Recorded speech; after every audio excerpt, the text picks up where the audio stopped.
74 seat आने के बाद भी 44 सीट वाले नेता को हम मुख्यमंत्री बना रहे हैं। अगर ये अपमान है तो आप सोचिए। हमारे चुनाव में भी क्या हुआ, जदयू के जो विधायक के भाई खड़ा हुए, भले वो कांग्रेस से खड़ा थे, लेकिन क्या उसमें इशारा जदयू के बड़े नेताओं का नहीं था? दिखते नहीं है क्या है तो क्या कहें उसमें, वो क्या दिखेंगे?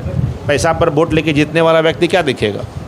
यद्यपि उनको पिछले लोकसभा 2014 में मात्र 2 सीट मिला था, 2 सीट वाले पार्टी को 17 सीट देने का काम किया। क्या आपकी ईडी उस पर कार्रवाई तेज करेगी अब? नहीं, देखिए ईडी क्या करेगी, ये ईडी जाने भाई। ईडी के हम कोई प्रवक्ता या उसके पदाधिकारी नहीं हैं। आज बिहार में सरकार गिर चुकी है, आपकी सरकार यानी बीजेपी उससे अलग हो चुकी है या बीजेपी को जदयू ने छोड़ दिया है? क्या फिर से जंगल राज आएगा? देखिए, श्री नीतीश कुमार जी की ये दूसरी बार उन्होंने ऐसा किया है।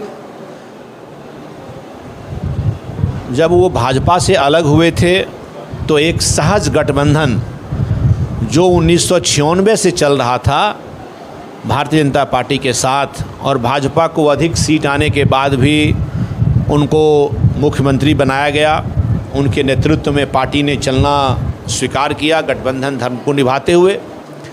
और उस लंबे गठबंधन के सरकार के बाद जब 2005 में नवंबर में सरकार बनी, पहले तो 2005 फरवरी में हुआ, फिर नवंबर में जो सरकार बनी, उस समय से बिहार में अच्छा काम हो रहा था।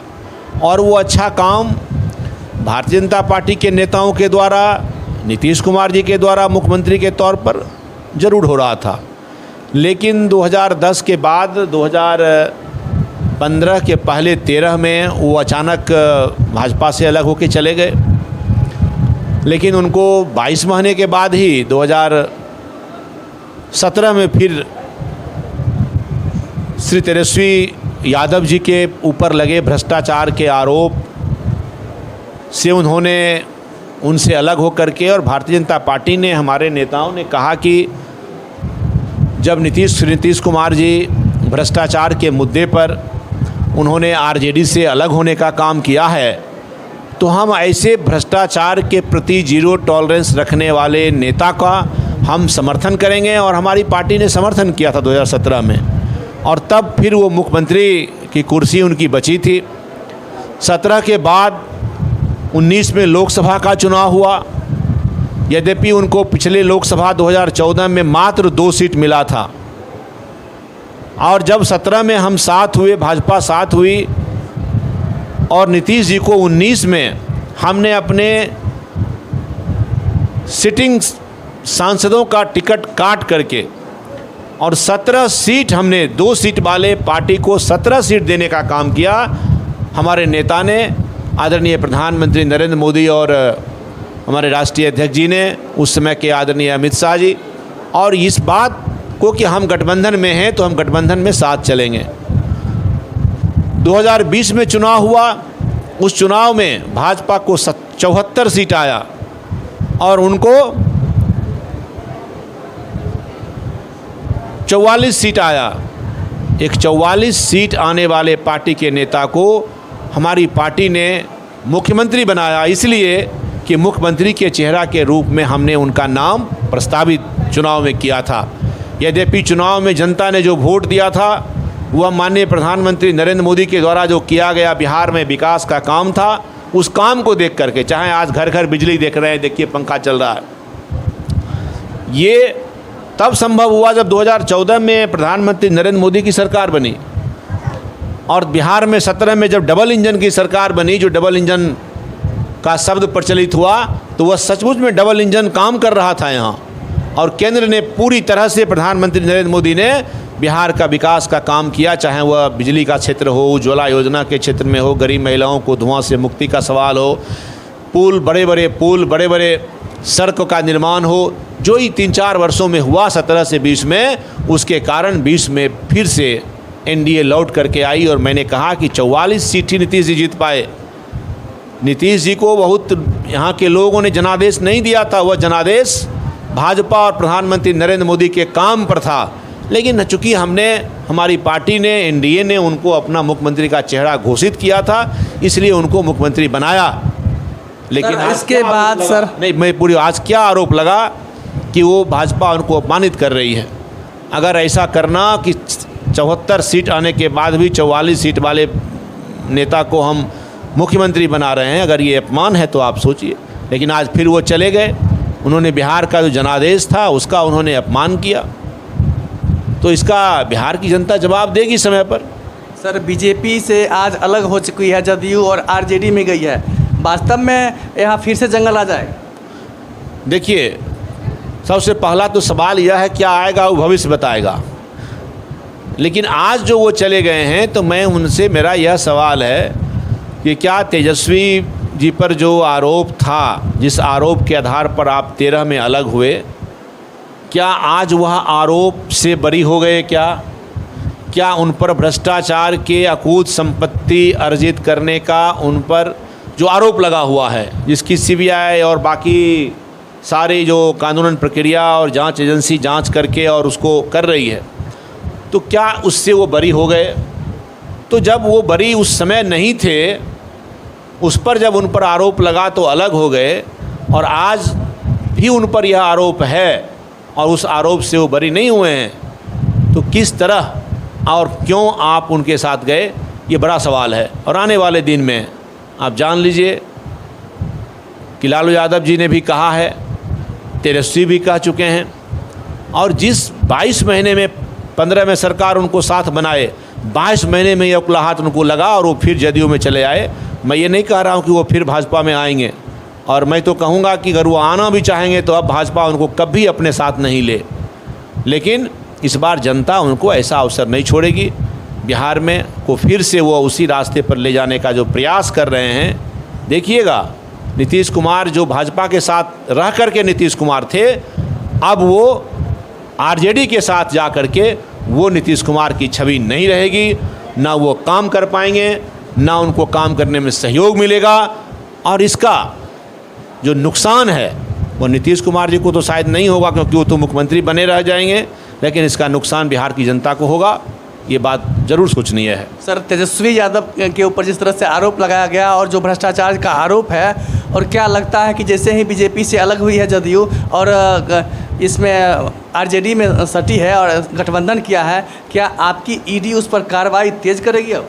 नहीं, देखिए ईडी क्या करेगी ये ईडी जाने भाई। ईडी के हम कोई प्रवक्ता या उसके पदाधिकारी नहीं हैं, इसलिए मुझे ईडी के बारे में नहीं पता। आरोप बराबर लगता है कि जैसे ही बीजेपी से कोई अलग होता है तो बीजेपी आक्रोश में या उसके बदले की भावना से कार्रवाई करती है। ऐसा एक भी आप हमको बताइए, एक भी ऐसा आरोप ऐसा आप साबित करेंगे? ऐसी कोई बात नहीं है कि हम अपने विरोधियों को ईडी और सीबीआई और बाकी जो बात आप कह रहे हैं, ऐसी कोई उदाहरण नहीं है।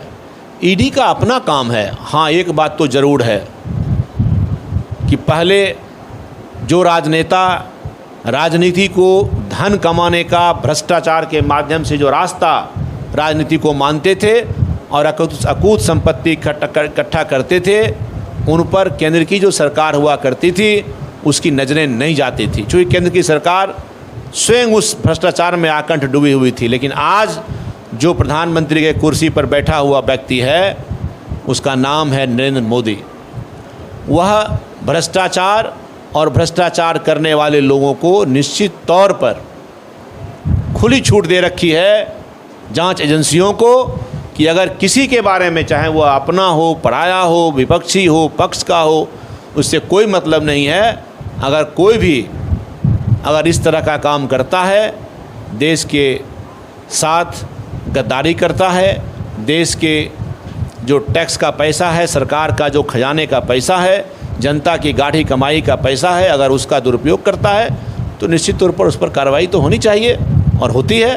सर, आरसीपी से जो वर्तमान में जल्द ही इधर से जदयू से अलग हुई है, उनके ऊपर जो आरोप लगी है सर, उस पर क्या कहें? अब ये आरोप लगा है साहब, आप जानते हैं सारी बात है। अब ये तो जदयू और आरसीपी समझे पहले भाई। आरसीपी के बारे में जदयू आज पहले उनका राष्ट्रीय अध्यक्ष थे, और जब उनसे वो अलग भी नहीं हुए थे, उनके पार्टी के कार्यकर्ता ही थे, नेता थे, कोई राष्ट्रीय अध्यक्ष रहा हो।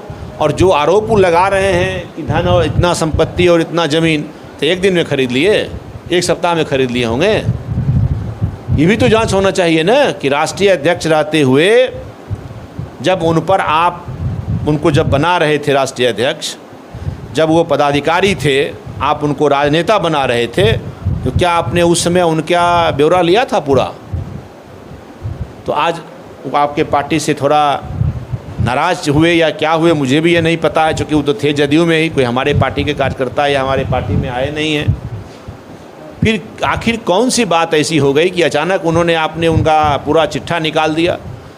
जो राष्ट्रीय अध्यक्ष आपकी पार्टी का रहा हो, जो आपकी पार्टी की ओर से केंद्र में मंत्री रहा हो, जो आपकी पार्टी का नेता रहा हो, तो आखिर उसने क्या कर दिया? कौन सी बात है कि आप उसका चिट्ठा पुर्जा खोल रहे हैं? तो ये सब जदयू की बातें हैं, जदयू बच्चे का सवाल। सर आखिरी सवाल सर आपसे कि आपके जब आप चुनाव लड़ रहे थे, गठबंधन था जदयू और बीजेपी का, उस समय भी आपके जो जदयू के विधायक थे आपके पीठ में खंजर घोंपने का काम किया, जैसे आप लगातार आरोप लगाते रहे। देखिए, ये बात तो बिल्कुल सही था और मैं इस बात को पहले भी बोला हूँ कि जनता दल यूनाइटेड और बीजेपी के बीच जो गठबंधन चला रहा था कल तक आप कह सकते हैं, वो गठबंधन अब सहज गठबंधन नहीं रह गया था।